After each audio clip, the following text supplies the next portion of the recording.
Okay, welcome everybody to our next presentation, which is a rather interesting one because it's combining our favourite topics, which is cannabis and psychedelics.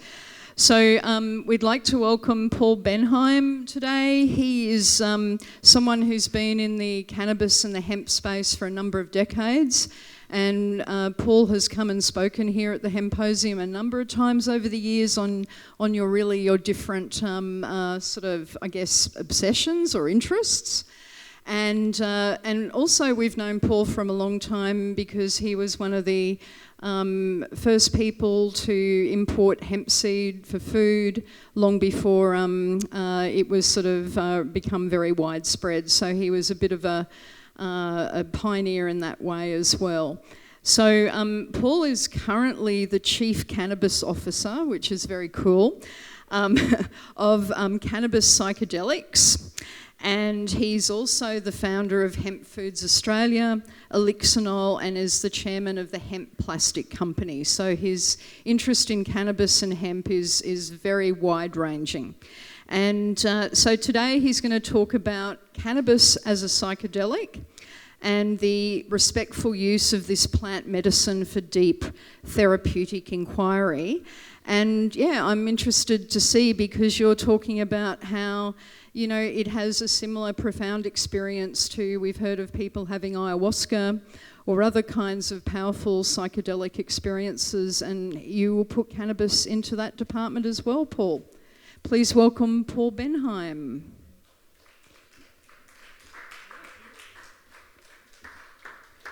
Thank you, and good morning, Nimbin. It's great to see some people here on a wet day. It's not too wet, which is awesome. And we're here to talk about cannabis psychedelics, sound and light therapy with plant medicines. And what I'm going to teach you today is a number of things. I'm going to teach you the recipe and formula for using cannabis as a psychedelic. I'm going to share with you how it changed my own life and what actually is plant medicine cannabis. I'm going to talk about regular medical cannabis use and revolutionary cannabis psychedelics. We're going to learn about what the psychedelic experience is with cannabis, as well as its legality, its safety, and why you should incorporate it. This is the cheat sheet. So in case you have to go in 1 minute, this is what cannabis psychedelics is. It involves an experience that requires preparation, clear set and setting, and experience together, a grounding experience followed by integration and more integration. That is not a typo, and I'll explain more later. But again, first, a little bit about me. I've been working in the hemp industry since 1996. I am an advisor to the US government. I'm an advisor to the Thai government. I've become a delegate from the United States to the United Nations Conference of Parties, which I recently went to at the end of last year. I created the first CBD medicine company in Australia and the first imported CBD into the United States. I created the first hemp plastic company since Henry Ford ever talked about it, and I developed the first hemp and food and plastic companies in the UK, Australia, and Japan. Thank you. I also created the first psilocybin manufacturing company in Australia, which is manufacturing today. I'm the chief trainer at Cannabis Psychedelics, and I'm a cannabis medicine reviewer. And more recently, I've created the Happy Herb Clinic, which I'll share more about with you today. So it all sounds great, but my life started here in London, where I was taking substances looking a bit like that. But that soon led me to actually looking more into psychedelics, and this is when I had long hair. I did have long hair once, studying psychedelic experiences, but that took me from actually growing up with people like Terence McKenna in London to studying all of these different people who led and made a big difference in my life. It took me to Asia, where I studied indigenous tribes and learned about food. I also learned about different plant medicines, such as opiates, which I'd heard so many bad things about. But not all psychedelics. I'm not going to be promoting psychedelics at all in any shape or form today, because they do have some negative side effects, and we're not going to focus on that either today. I'd rather be more happy things. This is me in my ice cream van in the UK, dressed up in one of my other cannabis uniforms, selling the first hemp ice creams developed in the world. I've written 15 books on the subject of hemp. All are available online. Most of them are available free if you ask me nicely. But the reason I'm involved with hemp and cannabis is actually because my connection with the spirit of the cannabis plant. So cannabis is my friend, my boss, and my ally. So what is cannabis? In the concept of what we're talking about today, it is not mushrooms, it is not LSD, it is in fact the Earth's most important commodity, which for a period of time was the Earth's most persecuted commodity. But cannabis particularly has been used for so many thousands of years. In fact, as far back as history records go in all different culture. In India, it's been used for 3,000 years. China, the first pharmacopoeia that was written 2,800 years before Christ, included a mention of cannabis.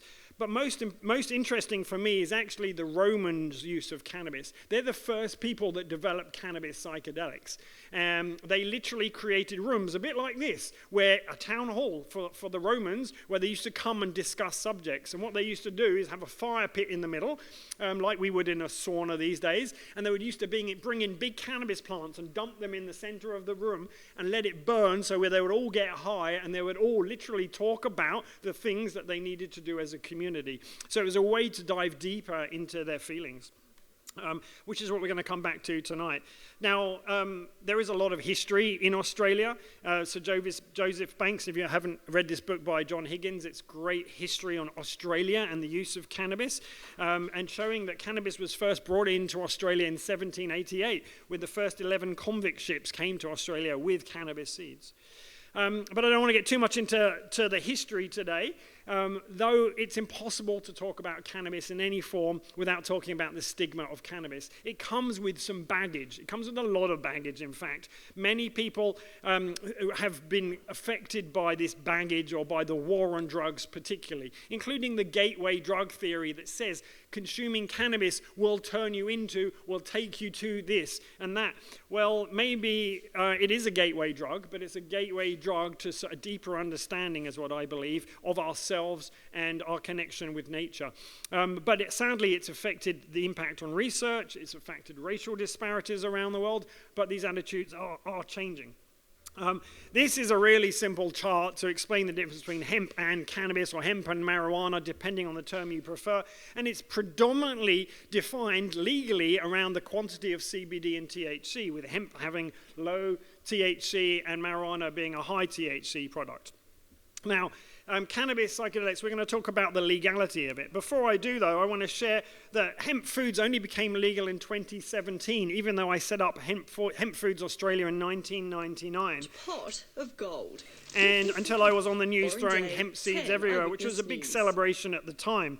And why I got involved with hemp as a food is because our brain consists of essential fatty acids. 60% of our brain is literally made up of essential fatty acids, 30% omega-3, 30% omega-6. It's an integral part of our brain development, and that's part of the reason I got into hemp. But hemp is now legal, and it's been grown all over the country. This is one of our first fields that we grew in Victoria, southern Australia.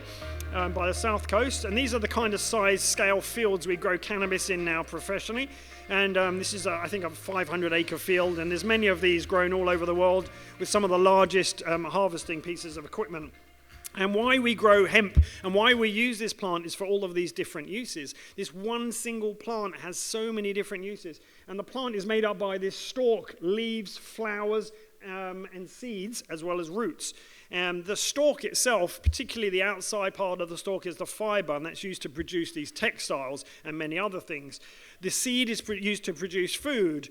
The herd inside is used to produce plastics, but we can make plastics out of any part of the plant, which I won't talk too much about today. We can make skincare products from the plant, and that's a skincare range I developed, and we can make building products from the plant. And these are all uses of the hemp plant, which we won't be talking about today, even though there's local supplies of animal bedding that's really important. So, hemp got successful by now listed on the ASX. I grew the first company to be listed on the ASX. This is me and the First Lady of Japan. This is me advertising in the London tube stations, in the center of New York. This is me presenting on the center of Tokyo. So hemp is becoming more mainstream around the world. But my journey with hemp has now kind of moved and evolved to something quite different. And that came back to my original interest in psychedelics and how bringing mindful solutions to improve the mental health situation of the world is important. Now, we are talking about the legality, remember, of hemp. And cannabis was actually, medical cannabis legalized in Australia before hemp foods were legalized in Australia.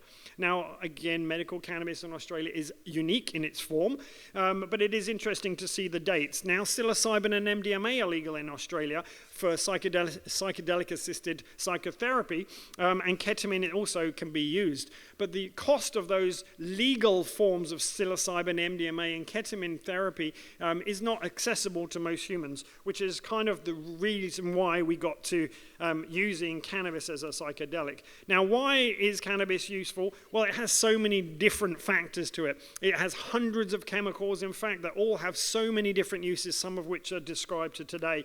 In fact, Dr. Ethan Russo states that cannabis is the single most versatile herbal remedy and the most useful plant on earth, and that no other single plant contains as wide a range of medically active herbal constituents. So it's very, very active plant. And it has many benefits. These are the benefits, the major benefits. These are the benefits that's on the right that the TGA state. So there's lots of benefits. I'm going to give you a quick summary here in this short video. It's a rather complicated process, so let's start off with what's familiar to you. THC. THC is the chemical in weed that gets you high. You feel lightheaded, feel giddy, sometimes relaxed. Marijuana, you can smoke it, you can eat it in an extract of food, you can inhale it with a vapor pen, or consume it in an oil form. It's especially good for little kids who are taking it as a medicine. No matter the method, THC goes through your bloodstream and into your brain. And there, the THC is going to latch onto these special receptors. When they are stimulated, you release dopamine. It sends signals to various nerve cells all around your body and makes the user feel high. Not all cannabis is going to get you stoned. That's because marijuana contains another chemical known as CBD. That's cannabidiol. Marijuana plants that have low THC and high CBD. So this was one of the first videos created by CNN when CBD became popular, and is an excellent description of all the different uses medicinally of cannabis in its different forms. But I believe that cannabis is medicinal in many different ways, not only physically but also mentally. And that's why we need this, because Australia is part of the worldwide health problem. In fact, 15% of global population have a mental illness, with depression and anxiety affecting 550 million people today. It's extremely, extremely serious. In fact, 1 in 7 people, that means a numerous amounts of people in this room, can use antidepressants on a daily basis. So it's not a problem if you use them. It's actually quite normal to use them, in fact. But suicide being the most common form of death between Australians aged 15 and 44 is a significant reason why we need to look at mental health issues in a different way. With 86% of people from the age of 45 having the formal diagnostic criteria for a mental illness, we have a serious problem that we need to look at. So that's why I'm talking about cannabis psychedelics and why it works. So just really briefly, cannabis is a psychedelic because and that's what I'm talking about. I'm not talking about mixing cannabis and a psychedelic. Cannabis as a psychedelic is used.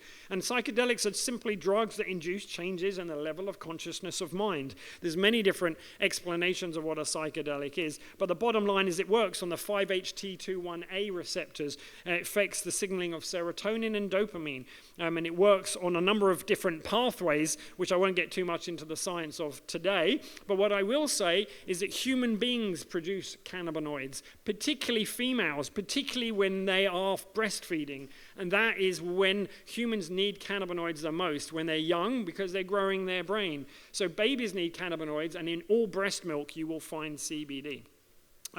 There are many different medical reasons, which I'm not going to go too much into the science of today, but because CBD and CB1 and CB2 receptors are throughout the entire body, and they affect things like pain, memory, movement, appetite, metabolism, immunity, and cardiopulmonary functions, immune and inflammatory functions. So there's a lot of support for the medical use of cannabis.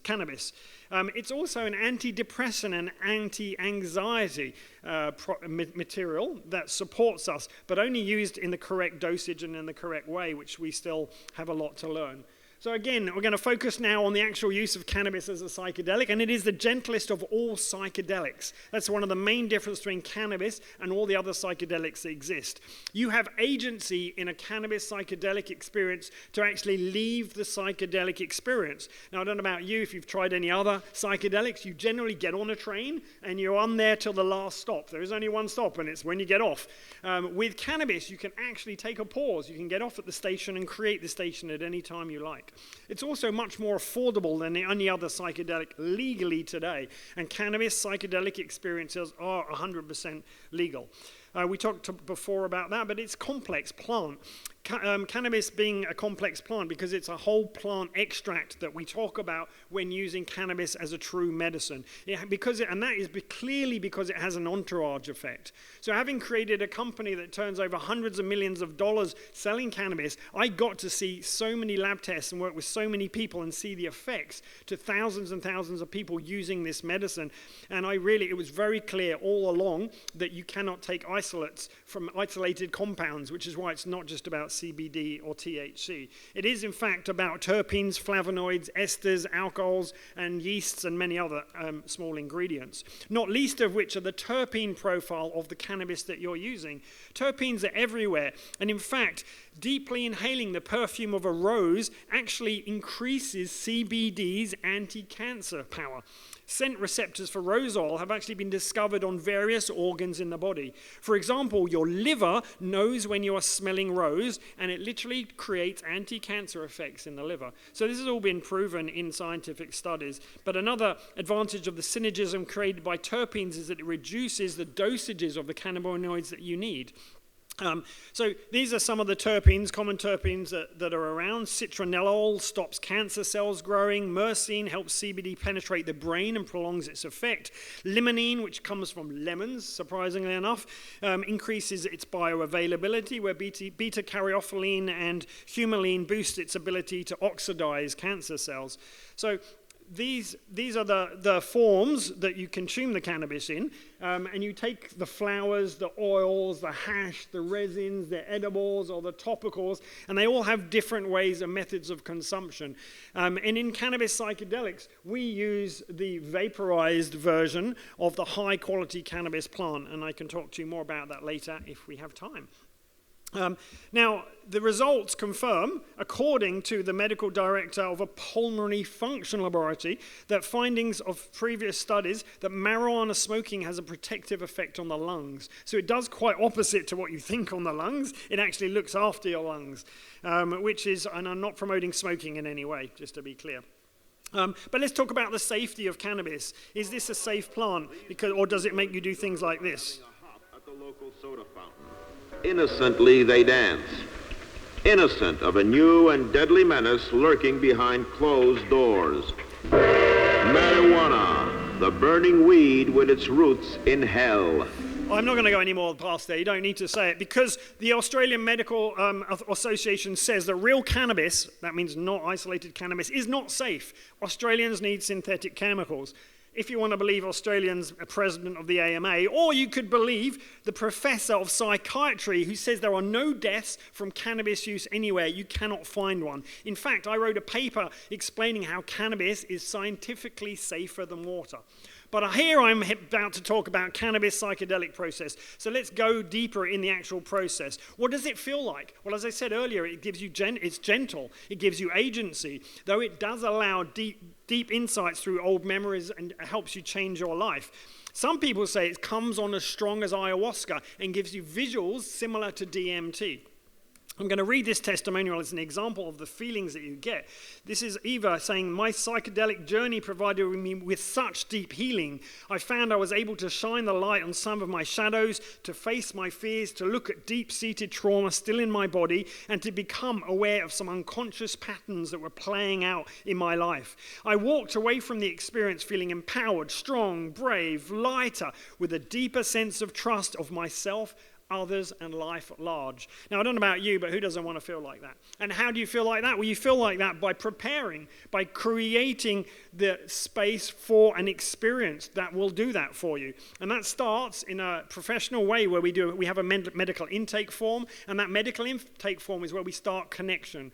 So as a practitioner and a client, I will start connecting with my client by understanding their physical, psychological, emotional, and world view. So I can actually relate to that person and talk to where they come. Now, of course, if they have any contraindications, such as being pregnant, young age, bipolar, etc., cardiovascular disease, then we professionally recommend people don't take any stimulants or any psychedelic drugs, because we want to create a safe mindset, a mindset where we are going into healing and where we're using this plant for a very clear intention. And that intention is worked out over time. So I've written an entire book on that subject. Setting is also very important. And as you can see here, nature setting is great. Whereas the current psychedelic legal landscape is all about going into a hospital. And they have pictures of nature on the walls and think, yeah, it's okay, that's nature. I'm like, oh, I don't know if I agree with that personally. So when we've created the mindset, when we've found ourselves in a comfortable, safe space and setting, then we need to take action. Action starts with what we have learned from thousands of years again. We come back to ritual. Ritual is a process where we actually do very specific acts in a particular way every time that we go into a deep space.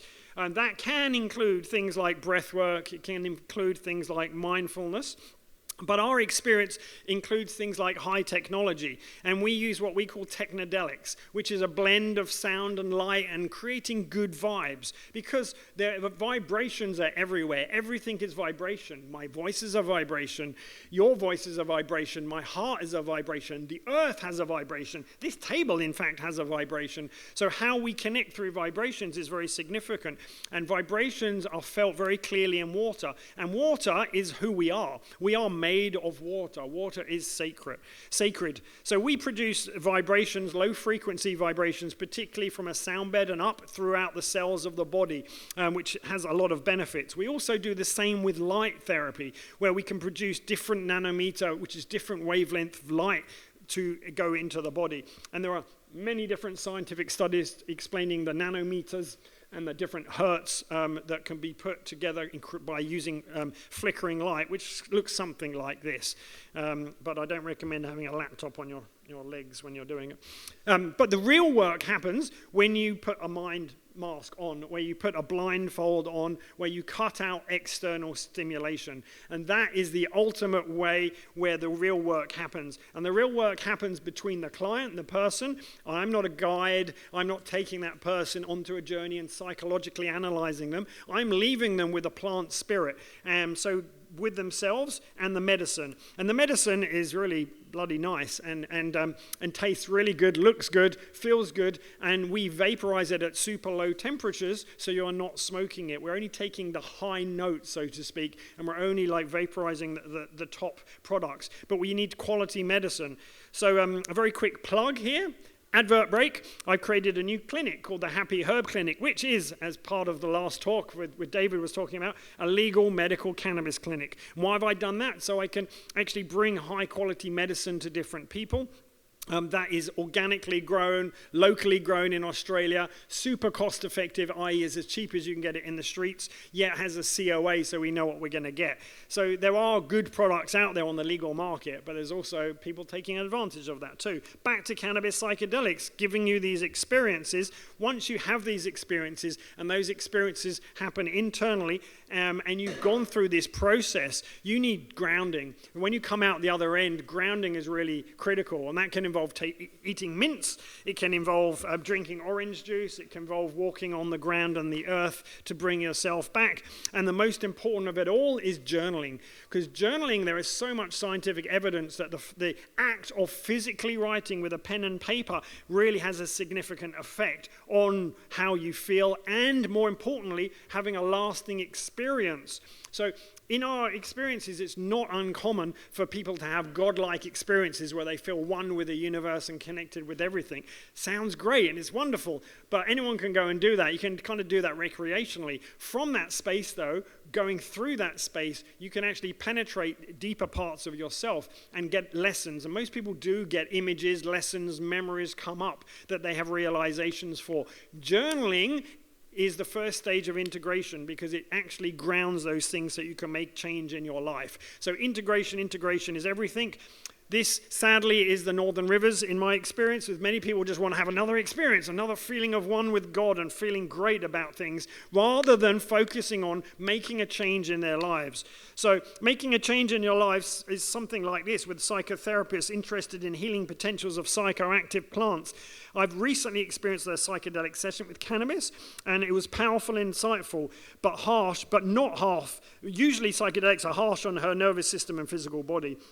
She had preconceived ideas about cannabis and associated feeling stoned and spacey. But this was nothing like that at all. It was clear, vibrant, and with visuals that guided her through her intentions, with agency to keep in certain visuals or move out as needed. The therapeutic psychedelics is something that she believes can have much value for mental health. So I created a course with a whole bunch of people. These are some psychologists, psychiatrists, professors, doctors, experts in Australia and around the world on plant medicines, mindfulness, sound waves, and more people here. And all together, we have worked really hard to create this course to empower other people to hold space for cannabis psychedelic medicines. So this is called cannabispsychedelics.com.au is where you're going to find more about the therapy. But if you want to actually work together, and I believe working together works, you can scan this QR code and get access to join the team of facilitators that are around in Australia. And there's many people on the course at the moment. There's many people who have come through the course and are now practicing this work. And as I said earlier, if you want to be one of the first to sign up to a completely agnostic clinic where we offer organic, locally grown and cost-effective products for people with concession holders or veteran holders, then you're welcome to scan this QR code. And I thank you for listening to me today. I'm open to some questions if I have time. Thank you.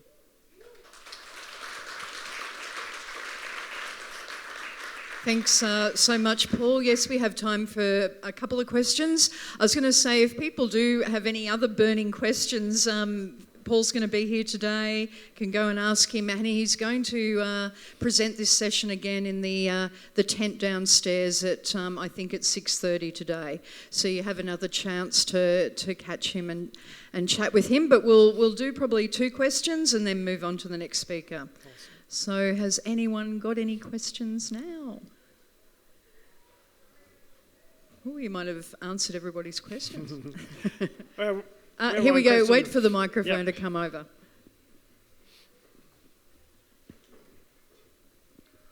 Hi, Paul, and I'd like to thank you for coming along today. I found that so informative. What I'd like to ask is about your course that I've just noticed it's available. I actually heard, I think my label mentioned amongst those fields of expertise you would have to probably, have up your sleeve already to do the course. Is there any other further experience you would need to have? That's a good question. No, generally. I'm the one that chooses who can go on the course, so there is an intake form. It's quite a significant intake form if you want to join the course. I don't accept everybody, but you do not need any formal qualifications. So that means I've trained masseuses, aestheticians, just general healing people, as well as psychotherapists and psychologists and doctors. So I teach all types of people because we are not offering psychology. I teach how we hold space, which is a lot of work that goes behind the scenes to ensure that if the client comes in and they've already got a psychologist or a psychiatrist that we work with, that we have an agreement with the psychologist or psychiatrist that we're going to be doing this work and that we have a connection with them so we can pass them to them at the end of the process of a client. So we use the professionals that are out there for their own professional work, but to actually be a cannabis psychedelic facilitator, it just kind of needs a bit of empathy and a person willing to work on themselves, because the actual course includes work on yourself, because we have to be an empty vessel, so we do not affect the energy of the interaction between the client and the plant medicine.